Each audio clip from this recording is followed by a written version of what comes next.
Hi everyone, welcome to Films to Fashion. இப்போ நான் எங்கள் தோட்டத்தில் தான் நின்றுட்டுருக்குறேன். இன்றைக்கி என்ன பேச வந்திருக்கேன்னா டீக்ளட்டர்.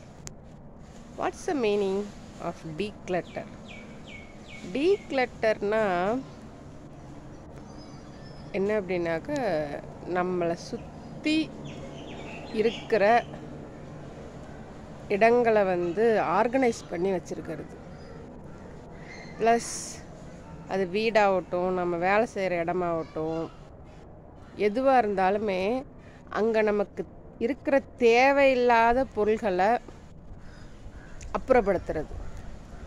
நமக்கு அந்த பொருளால் எந்த ஒரு பயனும் இல்லை அப்படின்னாக்க அதை அப்புறப்படுத்தி அந்த இடத்த சுத்தமாக வச்சுருக்கிறது. அதுக்கு பேர் தான் டீக்ளட்டர் அப்படின்றோம். அது எதுக்கெல்லாம் சொல்லலாம் அப்படின்னாக்கா நம்ம வீட்டுக்கு, நம்ம வேலை செய்கிற இடத்துக்கு, ஈவன் நம்முடைய மென்டல் ஹெல்த்துக்குமே அதை சொல்லுவாங்க டீக்ளட்டர் அப்படின்னு சொல்லிட்டு. இதை பெரும்பாலும் நிறைய பேர் பண்ண மாட்டாங்க. என்ன அப்படின்னாக்கா அந்த இடம் ஃப்ரீயாக தான் இருக்கும்.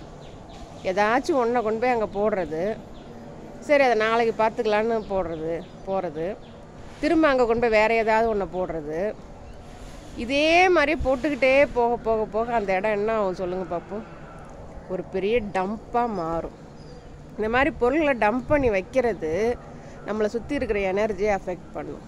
ஒரு பொருள் ரொம்ப நாள் ஒரு இடத்துல தேவையில்லாமல் கிடக்குது அப்படின்னாக்கா அந்த பொருளும் வேஸ்ட்டு, நமக்கு அதனால் எந்த பயனும் கிடையாது. அதை என்ன பண்ணணுமோ அப்புறப்படுத்திட்டு அந்த இடத்த ஃப்ரீ பண்ணணும். அதே தான் நம்ம மனசுக்கும். நம்ம மனசில் தேவையில்லாத எண்ணங்கள் நிறைய கிடக்கும்.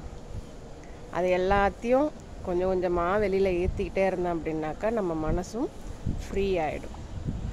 பட் இது நார்மலாக ஒரே நாளில் நடக்கிற வேலையா? கண்டிப்பாக கிடையாது. கொஞ்சம் கொஞ்சமாக செய்யுங்க. இப்போ நம்ம வருஷத்துக்கு ஒரு தடவை தானே பொங்கலுக்கு வீட்டை சுத்தம் பண்ணுறோம், வெள்ளை அடிக்கிறோம், எல்லாம் பண்ணுறோம். ஆனால் அதை வருஷத்துக்கு ஒரு தடவைன்னு பண்ணாமல் அப்பப்போ முடிஞ்சப்போ நீங்கள் இருக்கிற இடத்த, உங்களை சுற்றி இருக்கிற இடத்த டீக்ளட்டர் பண்ணி பாருங்கள். உண்மையிலே நீங்களும் ஃப்ரீயாக இருப்பீங்க, உங்களை சுற்றி இருக்கிற இடமும் ஃப்ரீயாக இருக்கும். அந்த ஃப்ரீ ஸ்பேஸ் உங்களுக்கு ஒரு பாசிட்டிவ் எனர்ஜியை கொடுக்கும். நீங்கள் ஏதாவது ஒரு இதை டீக்ளட்டர் பண்ணும்போது உங்கள் மனசில் ஏதாவது ஒரு குழப்பம் இருந்துச்சு அப்படின்னாக்க அது ஆட்டோமேட்டிக்காக கிளியர் ஆகும். ஓகேங்களா?